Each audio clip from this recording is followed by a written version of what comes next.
Et comme je vous le disais donc il y a un instant, on démarre ce journal avec du football et ce match complètement fou hier soir au Stadium entre Lille et Nice pour la dernière journée avant la trêve hivernale. Score final 4 buts partout et un scénario incroyable. Les Lillois ont d'abord bien pensé arracher la victoire grâce à un but de Florent Balmont à la 88e minute. Mais Nice a finalement égalisé dans les arrêts de jeu pour clore le spectacle de cette soirée. Avant cela, le LOSC avait bien mal débuté la rencontre et était mené à la mi-temps 3-2. Eden Hazard a remis ensuite son équipe sur les rails à un quart d'heure de la fin avant ces 5 dernières minutes un peu folles et au final c'est donc un seul point de prix pour les Lillois au classement qui reste troisième malgré tout derrière Paris et Montpellier. Mais de belles émotions pour le public lillois hier soir au Stadium. Écoutez l'entraîneur du LOSC, Rudy Garcia, au micro de Pierre Beauvillain. Ça reste une péripétie, l'égalisation. C'est pas sur ce but-là qu'on perd 2 points, c'est sur la première mi-temps. Quand on prend 3 buts en première période, je suis désolé, mais contre une attaque qui est normalement pas la meilleure du championnat, c'est qu'on va pas bien. On va pas bien dans nos têtes, dans notre implication, dans notre détermination. Donc voilà, c'est l'histoire du jour, mais ça n'enlève rien à la formidable année 2011 que l'on a vécue. Ça, il faut quand même le souligner. On continue notre série d'invincibilité, c'est bien aussi, on est là où on veut être, sur le podium. Donc voilà, faut pas non plus tout jeter parce que ce soir on n'a pas joué en première période. Dans le reste de l'actualité de ce jeudi matin, on revient maintenant sur ce dramatique fait divers qui s'est déroulé mardi soir. Un jeune homme de 21 ans mort poignardé suite à une bagarre à Marc-en-Barœul. Eh bien, il s'agit d'un ancien jeune footballeur espoir du LOSC, Molami Bokoto. Selon les premiers éléments, la piste s'orienterait vers un différend concernant une affaire de stupéfiants. Au milieu de cette rixe, le jeune homme aurait reçu un coup de couteau fatal au thorax. Ses amis ont alors tenté de le transporter vers l'hôpital, mais il est décédé en chemin. Et pour l'instant, l'enquête se poursuit donc du côté de la police à la recherche des agresseurs. Écoutez ainsi les explications de Bruno Noël du syndicat de police Alliance, interrogé par Tanguy Lécluse. Les sapeurs-pompiers et le SAMU sont intervenus. Mais malheureusement, le chauffeur qui était très sérieusement blessé, a priori, est décédé de ses blessures. Donc ensuite, évidemment, le véhicule a pris la fuite. On n'a pas suffisamment d'éléments pour dire qu'on peut s'orienter davantage sur un règlement de compte. Où, il s'agit peut-être tout simplement d'un banal accident, accrochage, qui est mal tourné, comme ça peut arriver. Hein. C'est pas du tout écarté comme hypothèse.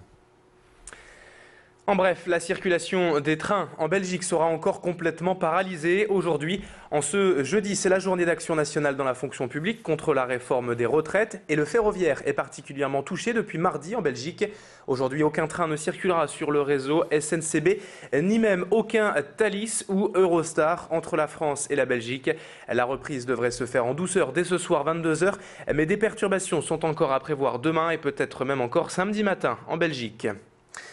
Je vous le disais il y a un instant en titre, le vote du budget 2012 se déroulait depuis lundi au Conseil général du Nord. Un plan de financement portant sur 3,4 milliards d'euros et le premier porté par le président Patrick Caner qui a voulu montrer avant tout sa volonté de poursuivre les investissements sans augmenter les impôts.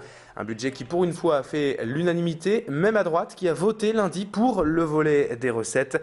Un soutien tout de même un peu encombrant pour la gauche à quelques mois de la présidentielle. Mais hier, l'opposition UMP s'est finalement abstenu lors du vote général du budget. Un vote schizophrène selon la majorité qui n'a pas compris ou plutôt pas vraiment apprécié. Explication avec Patrick Caner, le président du département, au micro de notre reporter. 3 journées intenses, un vote atypique, puisque la droite départementale a voté les recettes du budget départemental. C'est un vote assez curieux que j'ai qualifié de schizophrénique, puisqu'en fait, la droite vote un budget en termes de recettes qui constitue les bases d'une résistance par rapport à la politique qu'elle soutient au niveau national. Allez, on termine maintenant ce journal avec ces images à 2 jours maintenant de Noël seulement. Si vous n'avez pas encore retrouvé vos cadeaux, voilà une bonne idée et une bonne action avec le stand du Secours catholique au marché de Noël de Lille.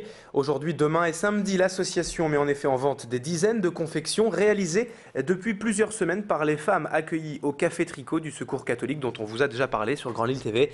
C'est le résultat donc d'une année de travail par ces pros de l'aiguille à tricoter.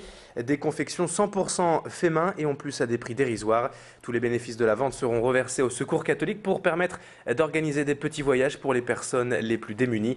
Et tout cela est donc à retrouver au marché de Noël de Lille. Présentation avec une bénévole du Secours catholique, Christine Sansano, au micro de Macha Grunessen. Pratiquement toutes les matières premières qui nous servent à élaborer ces objets, on n'achète pratiquement rien. C'est soit des gens qui nous les apportent, des dons qu'on reçoit, des choses qu'on récupère à droite et à gauche. On nous fait don de choses parce que mamie elle change de maison, elle va dans une maison de retraite et puis il y a plein de choses qui sont là et on nous les apporte en nous demandant si on peut utiliser ce tissu, cette laine, ces objets. Et nous, comme des animatrices font ça depuis des années, elles développent un trésor d'ingéniosité. 7 heures passées de 6 minutes en direct sur Grand Lille TV. La matinée se poursuit avec dans un instant la météo et l'infotrafic. Merci d'être avec nous. Excellente journée à toutes et à tous.